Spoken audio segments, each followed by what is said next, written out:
Here's the uncomfortable part right up front.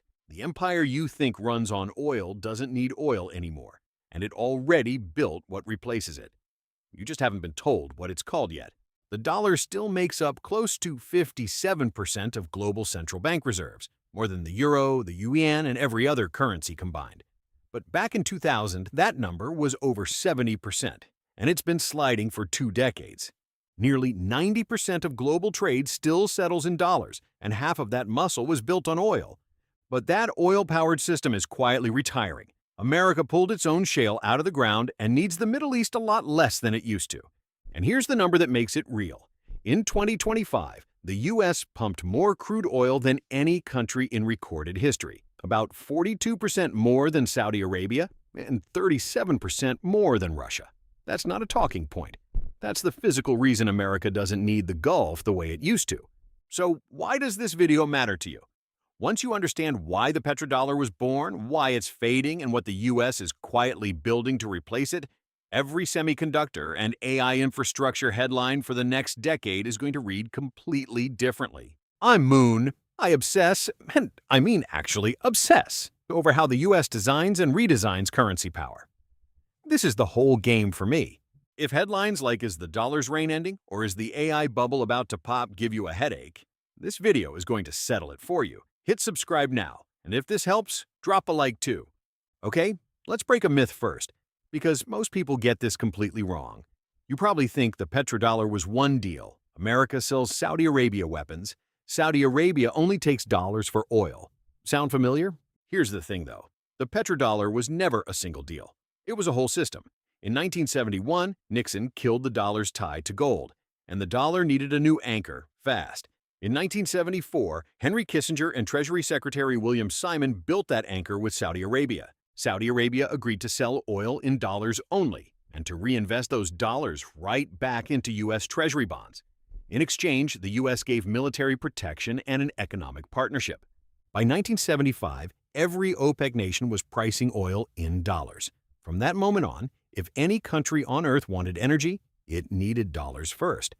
Now here's where it gets interesting. This system is losing its grip, and there are 3 reasons why. First, U.S. shale slashed America's own need for Middle East oil. Second, the energy transition is quietly eroding the long-term value of fossil fuel reserves. Third, and this is the real one, the global economy isn't organizing around oil anymore. It's organizing around data, AI, and compute.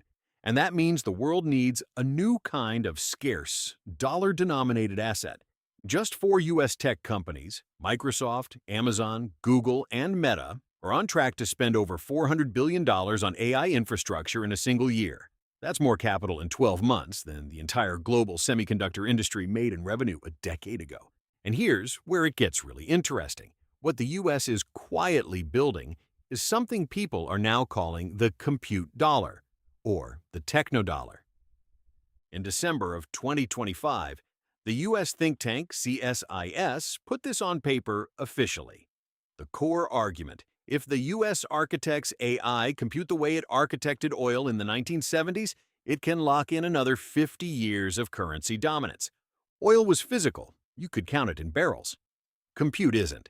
It's measured in flops and AI tokens, digital, distributed, way harder to track. So instead of writing a contract, the U.S. is designing something closer to a permission system. Real example, as recently as 2022, the UAE couldn't get access to Nvidia's most advanced chips. By 2024, its state AI company G42 got that access, on the condition it cut its partnerships with Chinese firms like Huawei. That same year, Microsoft agreed to deploy OpenAI's infrastructure through Azure in the Gulf, which means the actual inference, the AI thinking itself, now runs inside a U.S. compliance framework. Here's what most people completely miss. This is the exact same logic as the petrodollar. Back then, it was sell oil outside dollars, and you're cut out of the market. Now it's don't align with the U.S., and you're cut out of frontier AI. The mechanism changed. The logic didn't. Now let's talk real money. The UAE has committed roughly $1.4 trillion in U.S.-bound investment.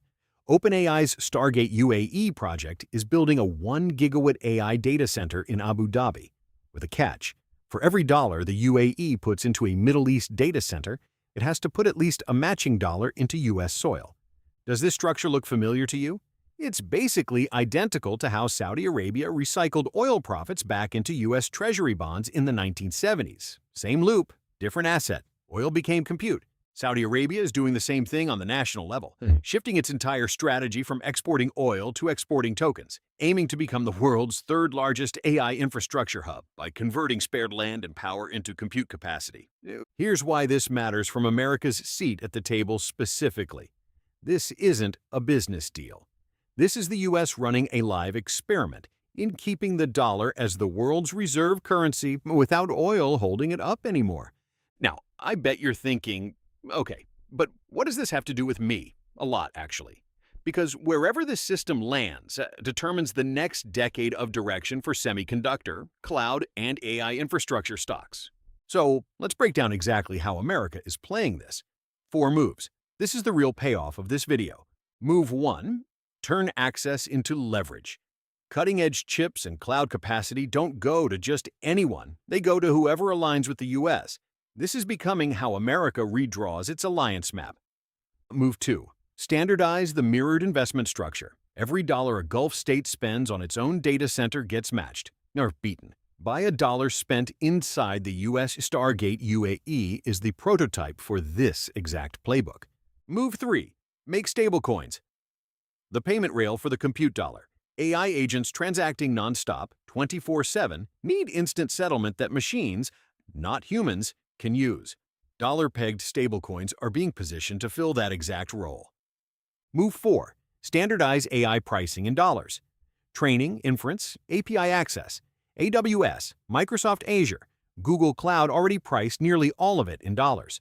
Once that's locked in, any company that wants to use AI structurally needs to keep sourcing dollars. Now, I know what you're thinking. Sure, but a compute isn't physical like oil was. Can this actually hold up long-term? Fair question. And honestly, the U.S. hasn't finished building this system yet. It's still being negotiated, still being architected. And here's the real risk. If the Gulf region becomes politically or militarily unstable, this entire funding pipeline could seize up overnight. The biggest vulnerability of the compute dollar system is that it's still anchored to the physical world, Middle East politics, power grids, chip supply chains.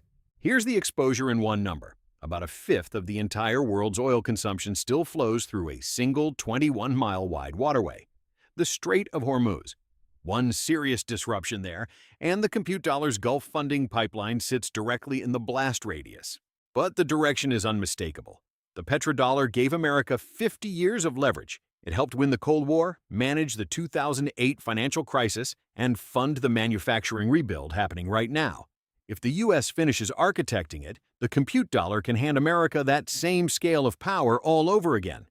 So, back to that uncomfortable truth I opened with. America knew oil dollar power was fading, and it already built the next system. Now you know exactly why and exactly how. And knowing this means every semiconductor, cloud, and AI infrastructure headline from here on out, you'll be able to read exactly which stage of the compute dollar build-out it belongs to. That's the difference between an investor who sees the pattern early and one who's still reading yesterday's headline. If this helped connect the dots, hit subscribe and drop a like. This kind of big-picture thinking is too good to keep to myself. Let's keep studying this together. Protect and grow what you've built.